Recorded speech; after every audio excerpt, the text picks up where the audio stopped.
Hey everybody, I'm Christopher Green. You're watching AMTV, Alternative Media Television. I am with Craig Smith, Chairman of Swiss America Trading Corporation, an investment firm specializing in U.S. gold and silver coins. Mr. Smith founded the company in 1982 out of a bedroom in his home with $50 in his pocket. Craig, that's pretty impressive, man. Well, thank you, Christopher. It's great to be with you. And a lot of that has to do with a great wife that I've been married to for 39 years. The old saying, necessity is the mother of invention. I was in the business and could not find a company that I felt I could control the customer experience. So we started out of what was to be a nursery of one of my children at one time. And it just kept growing. And we just seemed to be, if we treated people the way we wanted to be treated, the company just kept growing and growing and growing. At one time, we had offices in Switzerland, 3 offices in California. And of course, with the advent of computers, we started way before computers. And so with the advent of computers and high-tech telephones and mobile phones, we were able to consolidate everything here at home base in Phoenix. So we're just very grateful. We've had over 65,000 customers. We've had over 1 million inquiries for information to the firm, and we're delighted to be on AMTV today. And I really appreciate and respect what you've done with your organization. It's really a great alternative for people to watch. Well, thank you. Really do appreciate that. We were talking over the break that, it's fight night tonight, right? Debate number 3, round 3, Donald Trump versus Hillary Clinton. Any specific expectations tonight? Things you're looking for? Well, expectations, the things I'm looking for, may be a little two different things. I expect Trump to come out very aggressive. I don't think he's going to let Hillary off the hook very easily on Benghazi, on the economy, on immigration. I think all the issues that he should have been a little tougher on in past debates, quite frankly. And I really hope that he stays away from some of the issues that, quite frankly, I don't think the American people care about anymore. I think the polls are starting to show that. Hillary Clinton, I think, is going to be pretty predictable. I think she's going to stay on script. I mean, she's very disciplined. We know what we get with Hillary Clinton. It's going to be, another 4 years of what we've already seen, slow growth, if not any growth, in my opinion, and a continued move towards centralized government, bigger government, more welfare, more control of our everyday life. And that's why, quite frankly, my co-author and I, Lowell, back at the beginning of last year, we started to put together the pieces of the new book, because we're starting to feel across the world, Chris, not just in America, that people are wanting to get away from bigger government. Would our founders ever believe that the government would now be the largest employer in America, that they employ more people than any particular industry?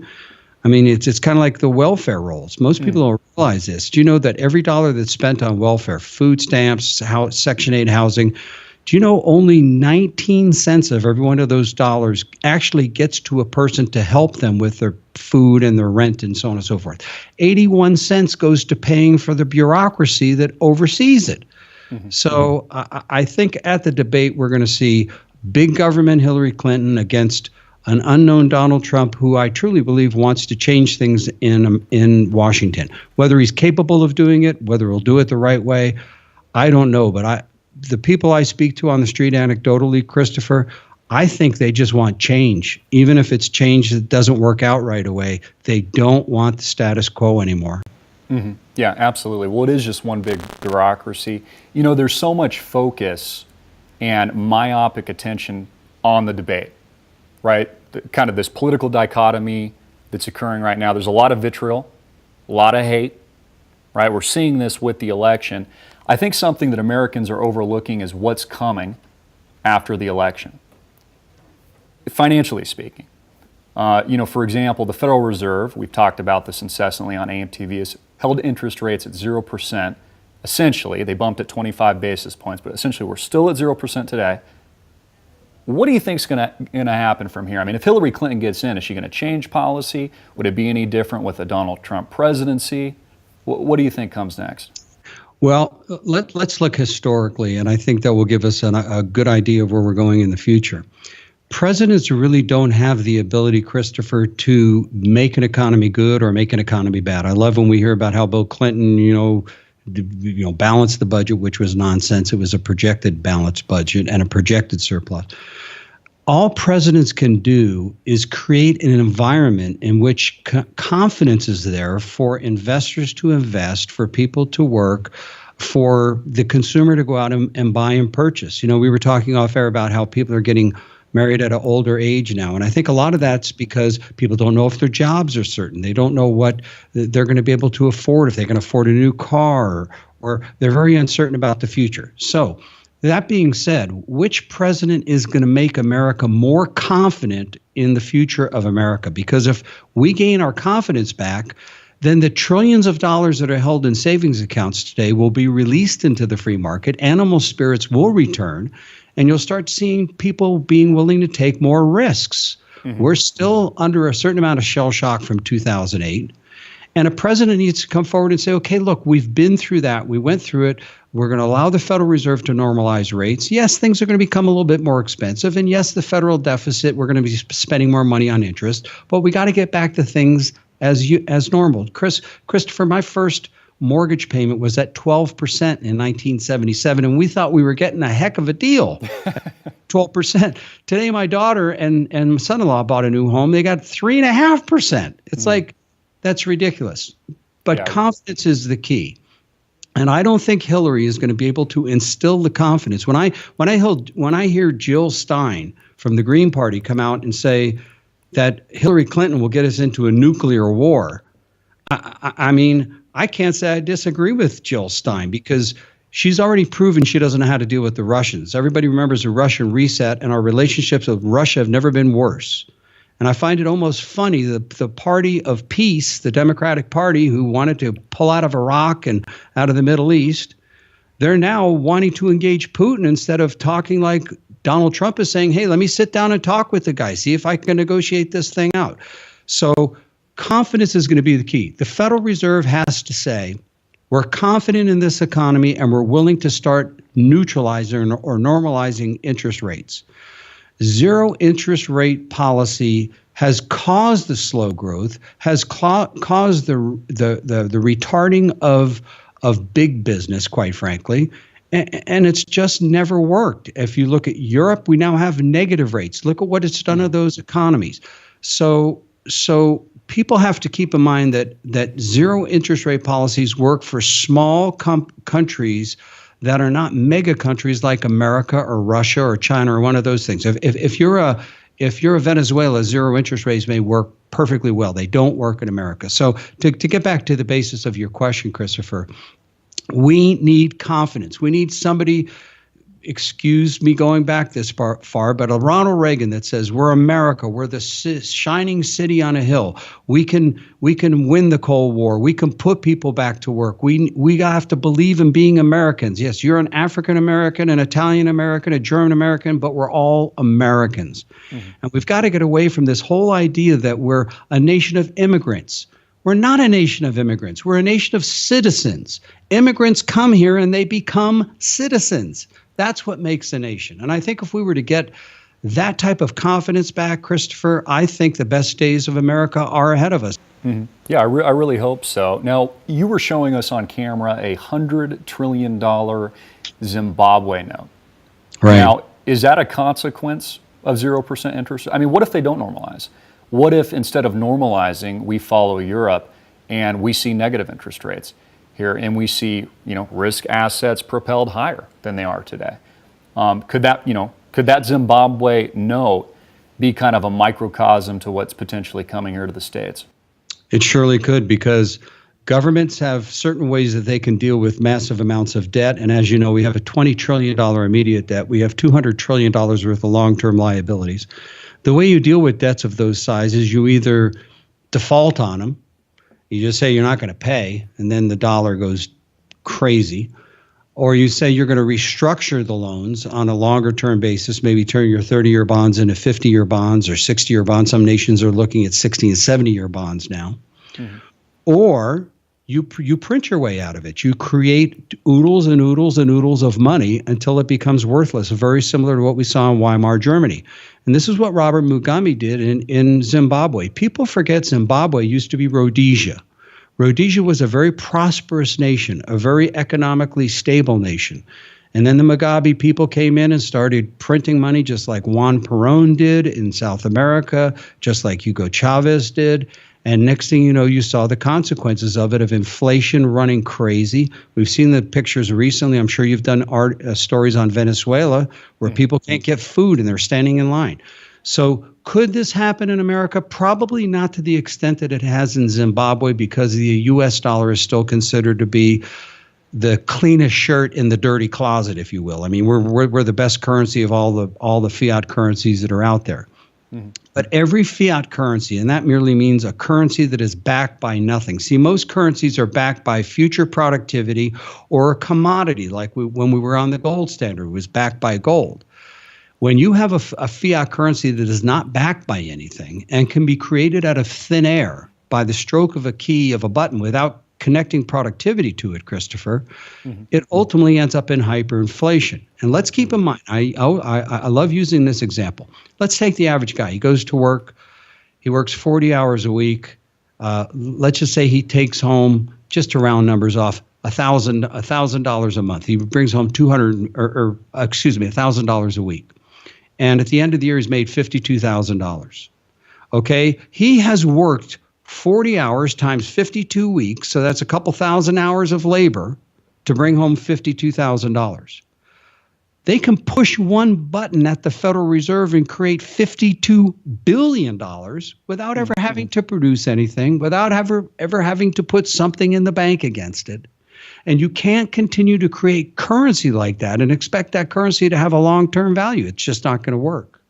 What is your view on gold, over the next few years?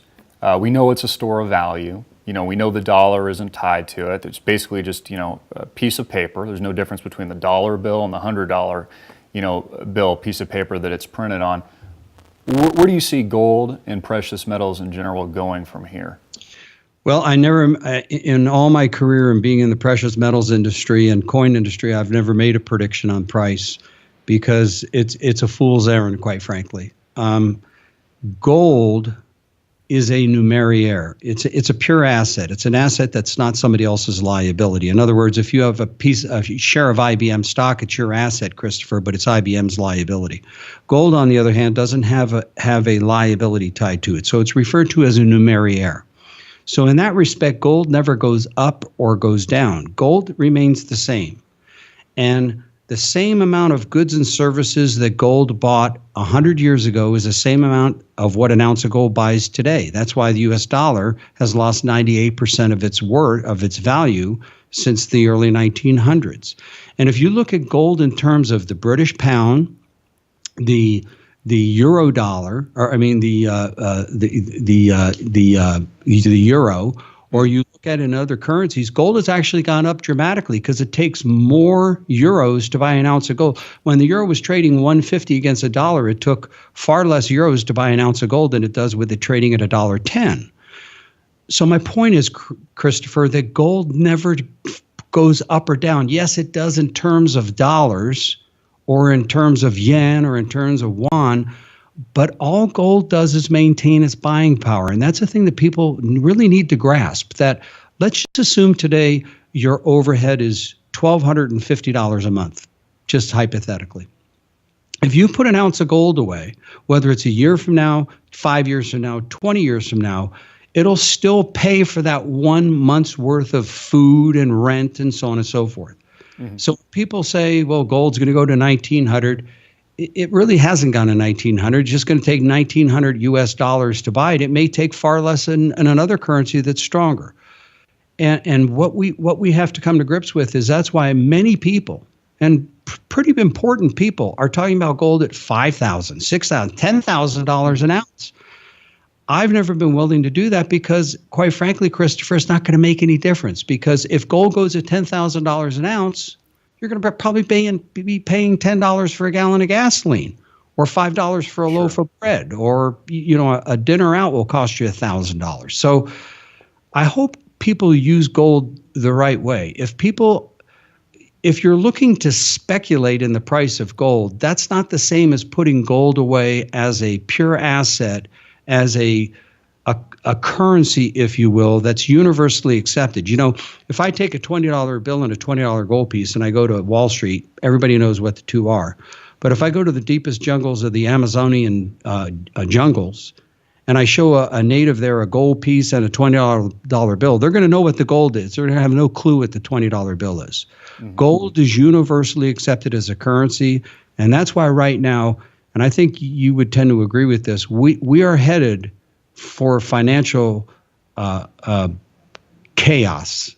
I don't want to say a collapse or catastrophe, but we're headed for a financial brick wall. I mean, everybody says it. It doesn't take a genius to figure it out. You can't keep living on your credit cards forever.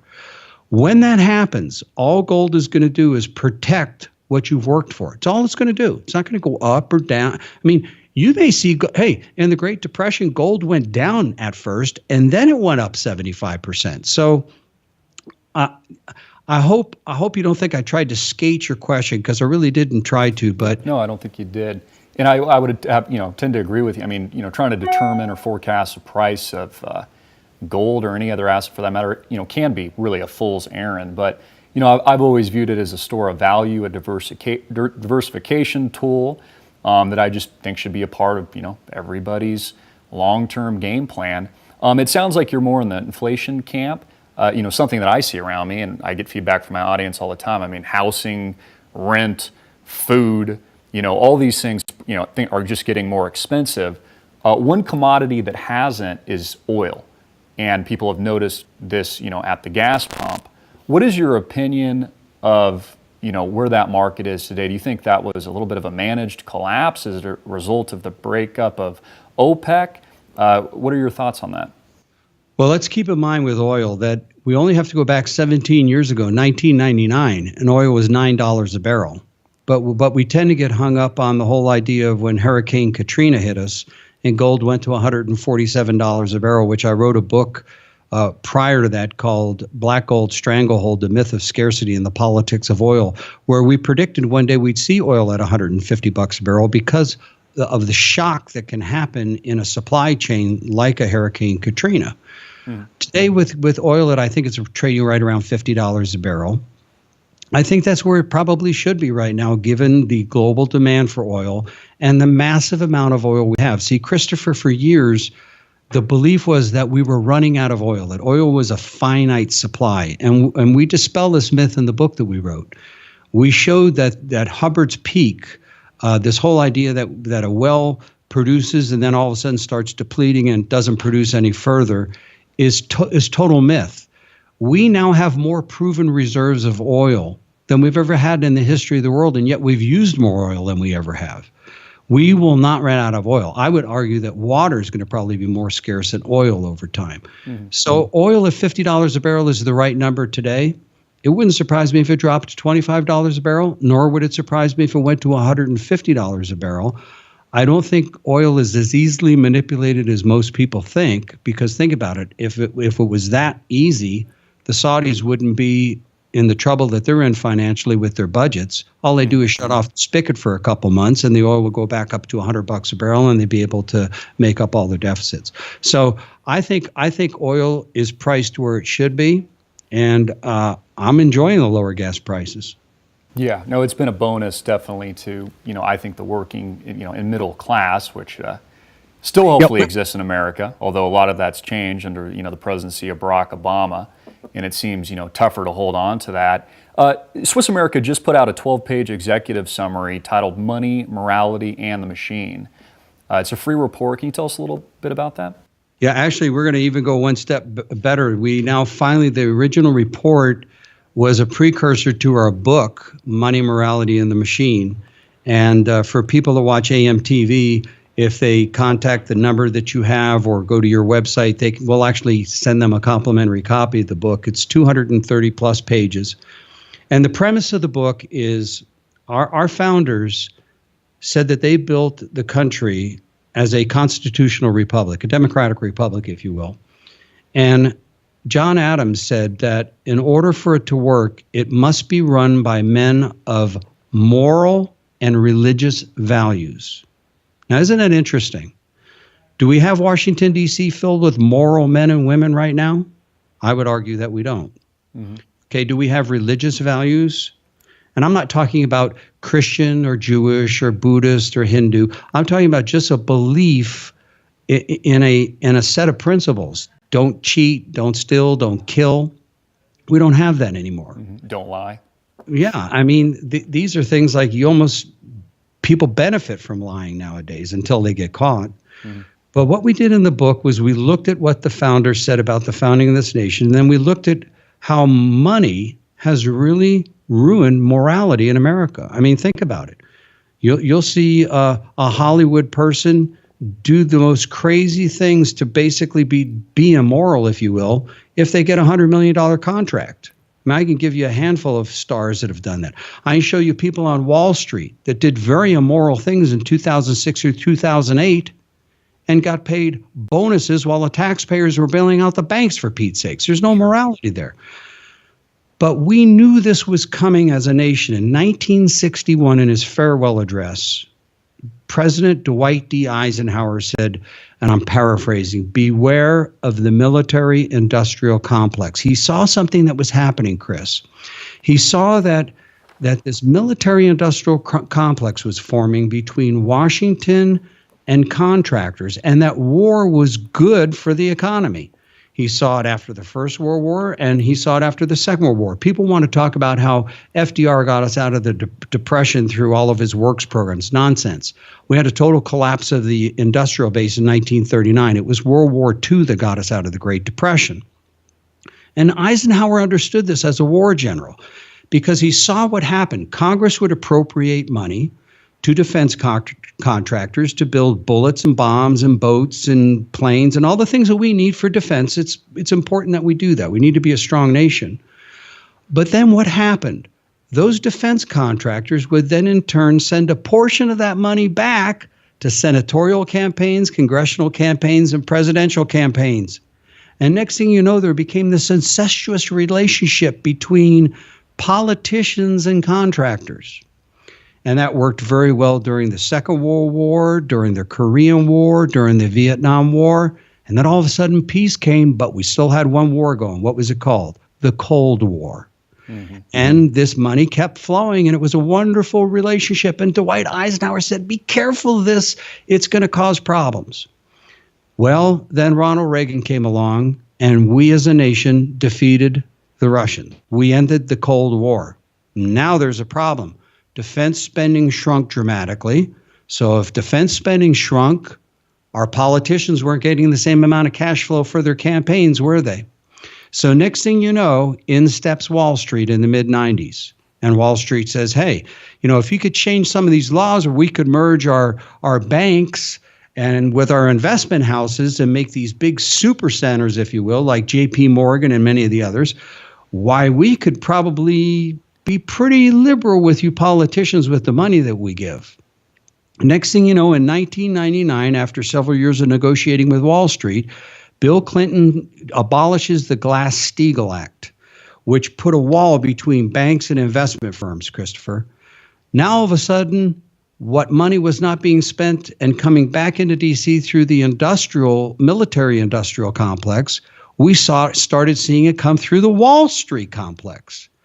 And next thing you know, Wall Street went crazy. And we could go all through, all the different CDSs and CDL and all the different mechanisms, mortgage-backed securities that created the crisis in 2008. Wall Street gets in trouble. They get bailed out. They still get big bonuses, and that money from Wall Street keeps flowing. Why do you think Hillary Clinton didn't want her speeches to Goldman Sachs and UTB Bank and these other organizations made public? Because she knows that that's how she gets this money to run her campaign. She knows that's how these senators get it. So, Christopher, this machine grew. Now, not only did they need money, but they needed voters. So what better way to do that than to expand the welfare state? Let's start spending more money on welfare checks. We've got more people on disability insurance than we've ever had in the history of this country. All of a sudden, we're getting more injuries? Quite the opposite. Workplace is safer than ever before. We have more people on food stamps now than we've ever had. We have more people on Section 8 housing, and I could go through all the different areas that we have. Why? Because those people are voters now. And those people are going to vote. You know the old saying, if if you pay Peter to rob Paul, you're always going to get people to vote for Peter. Okay. And so the reality is we have this machine that's grown.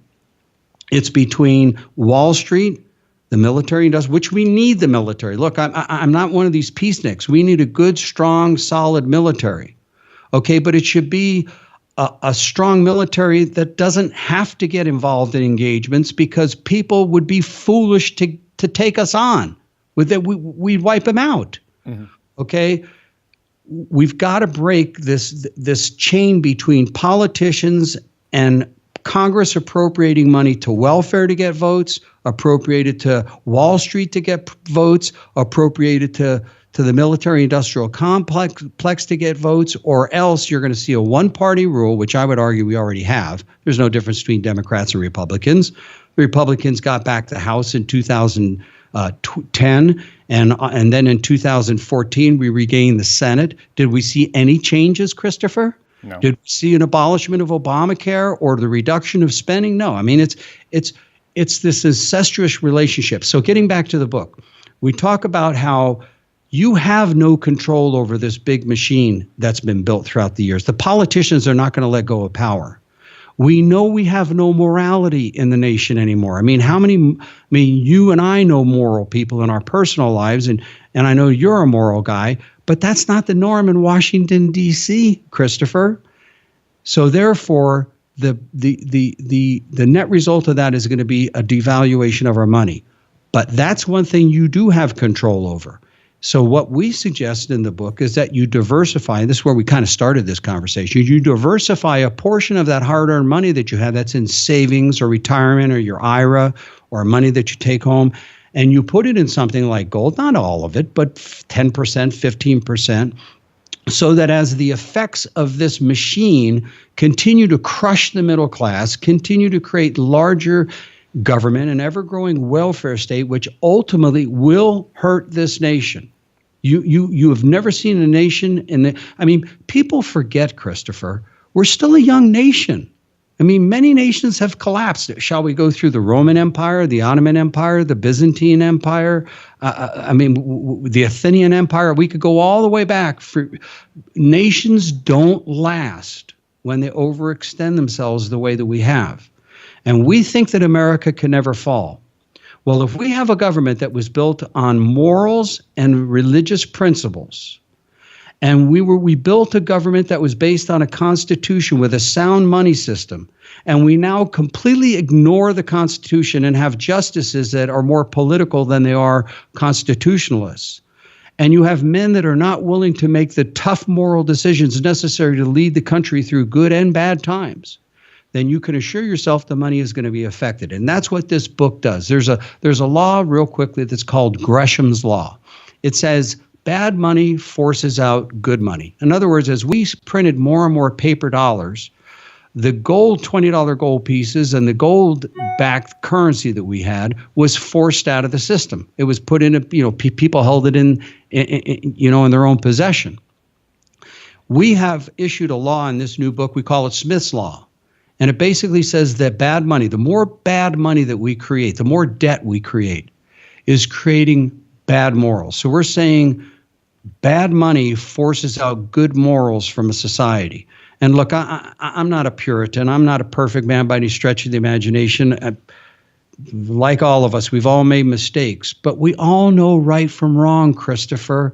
I mean, we see these WikiLeaks things, and Hillary said this, but she only said this, and she did. I mean, all the obfuscation and stuff, and Mr. Trump says he never said this, but there's a tape that he did say this, and come on already. Let's just be honest with each other. We all know we're human beings. Let's be honest and let's get this country back on track. And let's remember one thing. We're all Americans. We're all in this together. I love when people say, well, I don't care if we're $20 trillion in debt. Doesn't bother me. Every man, woman, and child that lives in this nation is currently $52,000 in the hole because we, the people, are the government, Christopher.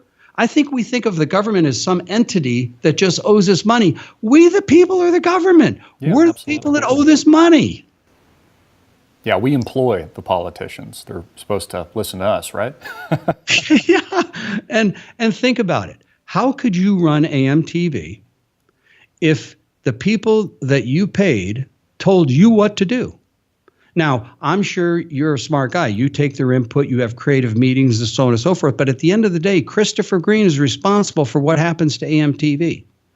We have it just backwards in America. The politicians tell us how they'll do their jobs. What, have we lost our minds? This is not the way it's supposed to be. And quite frankly, we spend the first 35 pages of the book talking about Brexit, how England decided to leave the EU, saying we want to be a sovereign nation. We want to get back to what made Great Britain great. Okay? This is the theme of Donald Trump. That's why there's a good chance. And look, I'm being apolitical in this interview, but there's a good chance Donald Trump can win this. Everybody has written him out of this. They said that the Brexit vote would fail. Remember? That they'd never vote to leave the EU. Okay, the odds makers in Las Vegas were stunned when Britain decided to leave the EU. People need somebody that will go to Washington, D.C. and shake this thing up, because we are so far off the rails, Christopher. We're going to have to break a few eggs to create a new omelet. And look, I don't like to say this. It breaks my heart to, especially to a young man like you. We're getting ready to have some tough times, okay? It would be best if we had another depression. And people say, oh, how could you say that? Well, go read Sebastian Junger's book called Tribe and interview some of the people in Sarajevo that will tell you that it was better when the war was going on than when things got better, because people all of a sudden just took things for granted. Talk to the people that survived the Second World War during the Blitz in London when they were in the bomb shelters. Okay, they were a nation that was fighting together for the benefit of their nation, for a brighter future for our children. I feel like a lot of Americans have given up, and that's why I wrote this book. This has been the hardest book of all 7 books that I've written. This is my 8th that I've ever written with Lowell. And Lowell will tell you he's worked harder on this book too, because we really believe that this book is a roadmap to helping get America back to where we need to be. And look, if you talk to anybody that's ever overextended themselves and say taken a personal bankruptcy, they hated it when it happened. It was embarrassing. It meant a lot of cutbacks. It meant you couldn't go out to the movies on the weekends. It meant, buying ground chuck versus, sirloin steak. But guess what? People will tell you 5-10 years later is the best thing that they ever did, because it taught them how to rearrange and get themselves back on the right path. And Christopher, this nation needs a realignment like we've never needed it before. Yeah, it really does. And we need to stand united. That's one of the things I see now. It seems like there's so much division, like you pointed out with the 2-party system, which is really just one party. We need to come together, right? We need the country to get back on track. I do agree with you too. We would have been better off if there was a depression, 2008, 2009. We would have been already out of it. No doubt. But they just keep manipulating, basically what's going on. Christopher, you just said something that's so important. You are absolutely 100% correct. If we had taken our medicine, let's say when the crisis hit in 2008, remember the process. Bear Stearns got in trouble. So it was JP Morgan that took over Bear Stearns. Okay, and then Merrill Lynch, John Thain announced that they were in trouble. So they had Bank of America with Ken Lewis go in and take over Merrill Lynch, remember? Mm-hmm. And then all of a sudden, Lehman Brothers, which, by the way, was formed during the Civil War, for Pete's sakes. They've been around for a while. And then finally, Hank Paulson said, we're not going to bail them out. And all Cain broke loose. They should have let Bear Stearns fall. They should have let Merrill Lynch fall. They should have let the big banks that were over-leveraged fall. They should have let the whole system collapse. I remember this, and you'll remember this, Christopher.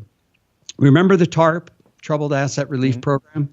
We were told by Hank Paulson that if we don't get this in place, the markets in Asia won't open up on Sunday. Remember that whole spiel? Yeah, absolutely. They told us there'd be martial law. I mean, they told us that it was total blood in the streets, and it'd be the end of the world.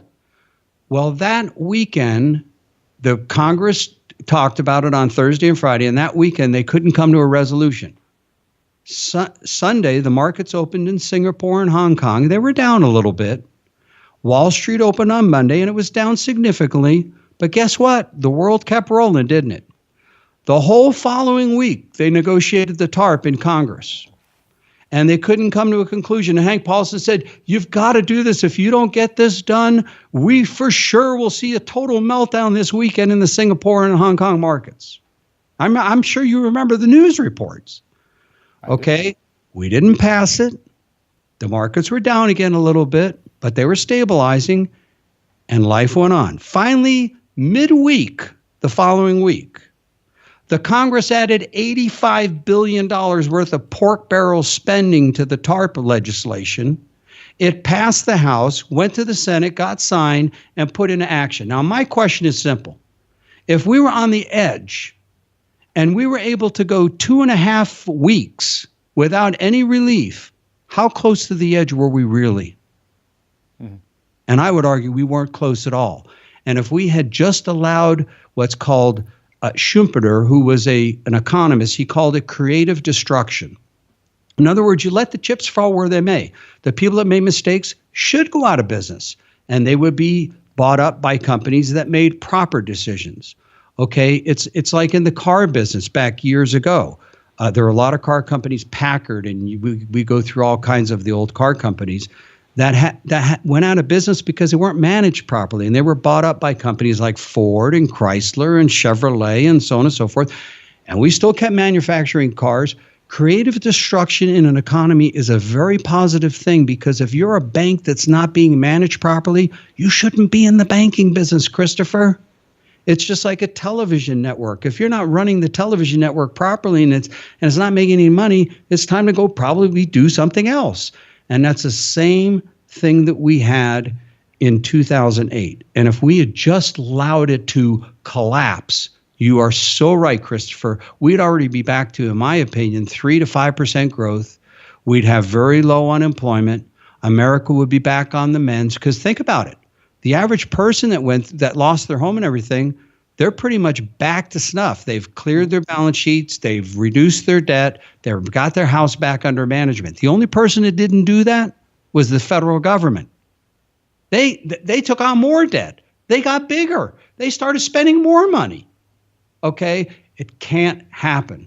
And that's why I don't wish a depression, but we're going to need a depression. Now, this time the depression will not be deflationary like it was in 1933 or 1929, and that's what the big concern is. You know, your house will be worth $200,000. It's now worth $300,000. Okay, I don't believe that's going to happen, because the politicians will always do what's most politically expedient. Do you think they're going to allow America to go through that type of pain? No, they'll just start printing money. Mm-hmm. As they print money, and your house, instead of going from 300 to 200, will go from 300 to 400. You'll be happy. You'll be feeling better, but your currency will be devalued. All of a sudden, risk assets that you talked about will go up. Stock market will go up. Gold will go up. All these things. Will your dollars be worth less? Yes. Will you have to work harder for your retirement? Absolutely. But the government doesn't care about that, because let's be honest, we're nothing but slaves anyway. I mean, think about it. How much of your hard labor, Chris, every year goes to pay for your state, federal, and sales taxes? I would argue that you don't even get a paycheck until sometime in late April, early May. Yeah, there's so much truth to that, Craig, and there will be consequences. And again, who takes it on the chin? It's the middle class. It's, the regular guy on the street. But, I've argued for some time. I've been doing this nearly 10 years. You don't need to put your head in the sand. I mean, you can take action. You can diversify your investments. There's a lot of things that you can do to protect yourself, protect your family. I always say, hope for the best, but prepare for the worst. Be smart about what's coming. And I do know that there's going to be consequences. Now, the book is available now, correct? That's right. For AMTV viewers, we have a very limited amount of them. The first printing was only, I think, 25,000 copies, and we'll go through them pretty quick. Okay. But if I would almost beg everybody to read this book, Christopher. Let me tell you why. Because, for example, we quote Tim Cook in here in one of our chapters. It's called The Money Changers. And Tim Cook from Apple says, your children will not know what cash is. Yesterday, Forbes magazine released an article with Tim Cook saying, with Apple Pay and all the other cryptocurrencies and all coming out, Your children won't know what cash looks like. Now, how did we know that 4 months ago? Okay, before yesterday's news article from Forbes. Because there's simple things, a sailor can tell you, depending upon how the sun sets, he can tell you what the weather is going to be like tomorrow. There's certain things in the economic future that are so predictable right now, Chris. And if people read this book, they'd understand why we got in this position. We'd understand why we're not going to get out of it, because you don't have people that are willing to take a stand, Chris. I mean, think about it. What do we really need in Washington, D.C.? We need guys to say, Social Security is a scam. Okay? We don't have a lockbox. We spent the money. We are running out of money. Soon, we're going to be paying out more than we're taking in. And that's going to mean we're going to need to raise taxes. How well will that run in a presidential campaign, Chris? Well, not very well.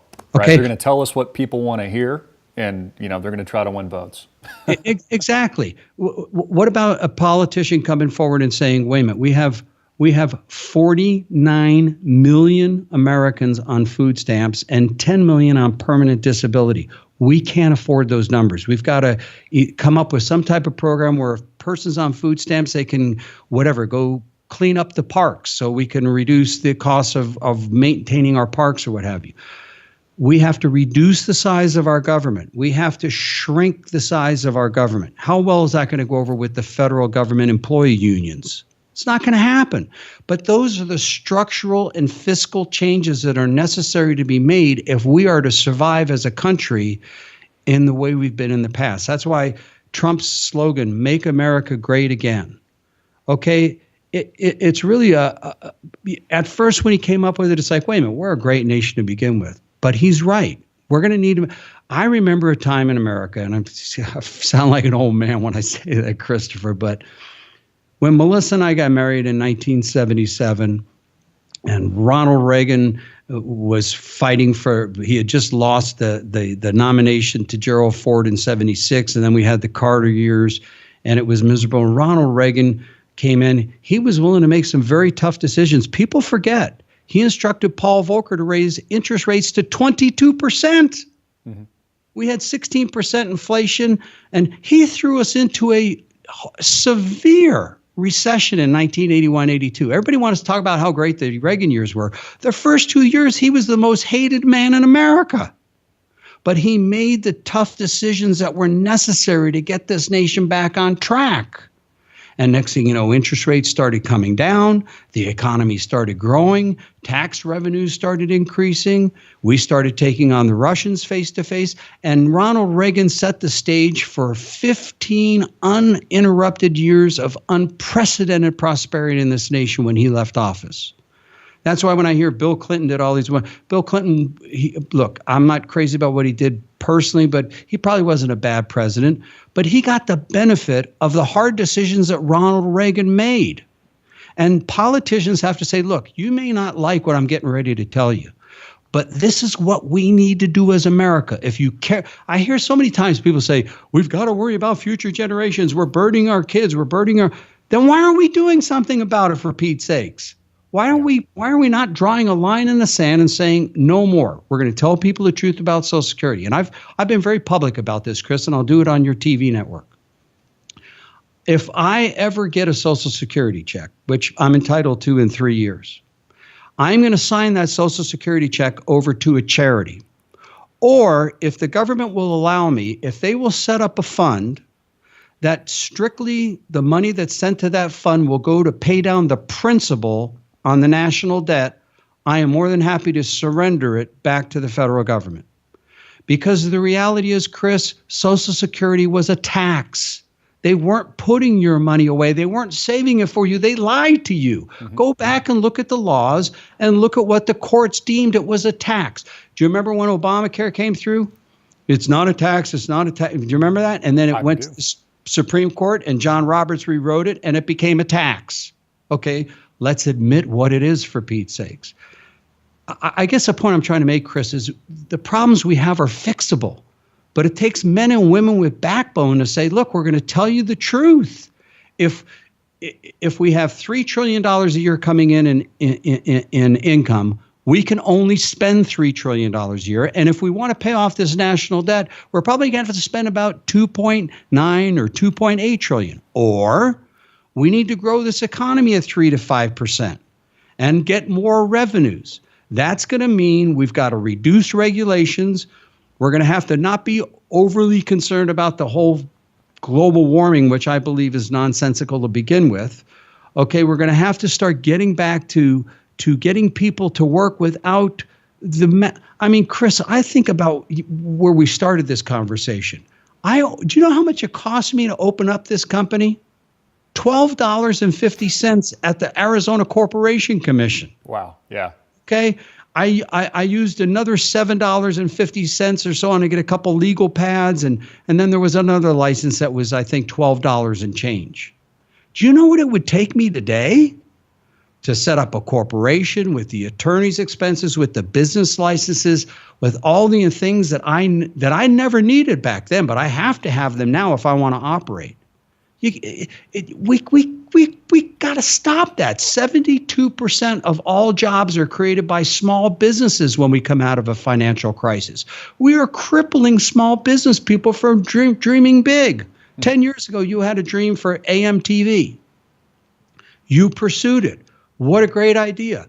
A guy that gets a vision for like that today, it's going to be a lot tougher road than what you went through 10 years ago, my friend. Yeah, a lot tougher. And it's amazing how much has changed just in 10 years. You know, just over the 2 last terms that we've seen with Barack Obama, it's changed a lot. It truly has. And I can't help but remember those words, a couple days before the election. 3 days from now, we will fundamentally change America. And like him or hate him, Barack Obama fulfilled his word. He has changed this nation. He's changed this nation to believe that our best days are behind us. And I totally disagree with that, Chris.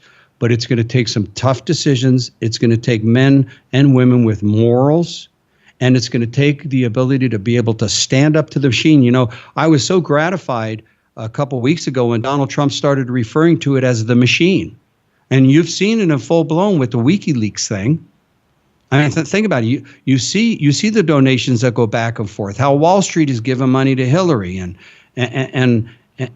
just how if you look at and I'm not trying to promote Trump here, but look at his donations the way they come in. He hasn't taken any big money from Wall Street.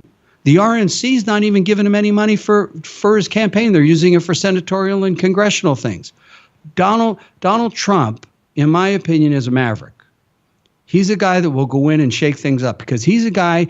I don't know how much you follow Donald Trump's career, but I'm from New Jersey originally, so I've kind of followed it. When he took over the skating rink in downtown, in Central Park, he basically went in there and, made everybody so mad they couldn't see straight. But he had the thing fixed in a matter of 2 years and brought it in way under budget and finally got it completed after massive, massive overruns. Look at the post office. The United States Post Office in Washington, D.C. is now the Trump International. He's brought that thing in 18 months early and under budget. This is the type of thinking we need in Washington right now, Chris, and not worrying about whose feathers we ruffle in the process. Yeah, he's a doer and he's a builder. And, like we talked, nobody's perfect. Donald Trump's not perfect. I'm not perfect. You're not perfect. But he does get things done.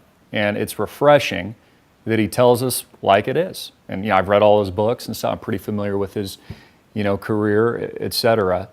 I think you hit the nail on the head. Good men and women in this country need to stand up, folks, and do what is right. Craig, we're going to put a special link in the description to get your free book, Money, Morality, and the Machine. Other ways to reach out to Swiss America. How can our audience contact you, Craig? Well, our toll-free number is 800-289-2646, 1-800-289-2646, or you can go to SwissAmerica.com. You can go to Money, Morality, and the Machine. But most importantly, if you do contact us, please let us know that you saw us through AMTV. We think what Christopher is doing and his team is something that's been needed to be done for a long time because maybe I shouldn't say this, Christopher. I may get you in trouble. But I think the covers have been pulled off the media this campaign cycle. Yeah, And I think it shows just how desperately America needs alternative media like you're providing. And I'm not just saying that because I'm on your program, but we need a media that is going to go out and tell people the whole story, both sides of the story, let the chips fall where they may. So we want to continue to promote that. And so we'd love to know that you're watching AMTV, and we'll get the book out to you. There's no hidden charge. A lot of these guys say, yeah, the book's free, but this is $4 postage. You will pay nothing. You have my personal assurance of that. And if reason we send you that book is we want to see America get back on track. And then if you believe like Christopher and I do that you should diversify a portion of your portfolio, we'd like you to give Swiss America a try on that. We're not the only company. There's hundreds of very good companies all over this country. But we'd at least like the opportunity to get a shot at showing you what we do for a living and how our services and our delivery and our products are superior to anybody else's. We're the longest established private gold company in America. And you know, I should probably be careful on this, but there's a company, I won't make use any words, but they claim to have been in business for 55 years, which I find is comical because you couldn't even own gold till 1975 in America. Remember, they confiscated gold in 33. Nixon closed the gold window in 71. You couldn't own it till 75. But they bought a company. The company was a wholesale company. They bought another company. They claimed to have been here for 55 years. Okay, we don't play any games. We opened up our doors in 1982. Okay, now thanks to Dean Heskin, who's like a son to me, our CEO and president, or a big brother, and my oldest daughter, Holly, have now decided they want to take the company into the next generation. So we've been here 30, almost it'll soon be 35 years. We intend to be here for another 35, Lord willing, maybe another 100 years, because now I have grandchildren on the way, so hopefully they'll be involved in the business too. Awesome. Craig, thank you so much for coming on the program. We will certainly have you back and in studio soon. I look forward to it. We're right down the street. Thank goodness for technology today. I definitely look forward to being with you, Christopher. Thank you for having me on. Thank you very much.